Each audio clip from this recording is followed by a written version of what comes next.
(15-1-2025) তাৰিখে আমাৰ বঙালী বালিজানৰ নিবাসী ব্ৰজভূষণ প্ৰসাদ চাহৰ ডাঙৰ পুত্ৰ কৃষ্ণা প্ৰসাদ চাহ লেখাপানীলৈ যোৱাৰ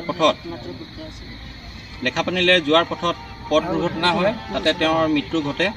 এই উদ্দেশ্যে আজি আমি আমাৰ বঙালী বালিজান গাঁৱৰ অঞ্চলৰ সকলো ডেকা যুৱকসকল ওলাই আহে আৰু মম জ্বলাই তেওঁৰ আত্মাৰ সদ্গতিৰ কাৰণে আমি ইয়াত মৌন প্ৰাৰ্থনা কৰোঁ। তেওঁৰ আত্মাই যাতে শান্তি পাওক সেই উদ্দেশ্যে আমি সকলোৱে মম জ্বলাই আত্মাৰ সদ্গতি প্ৰাৰ্থনা কৰিছোঁ।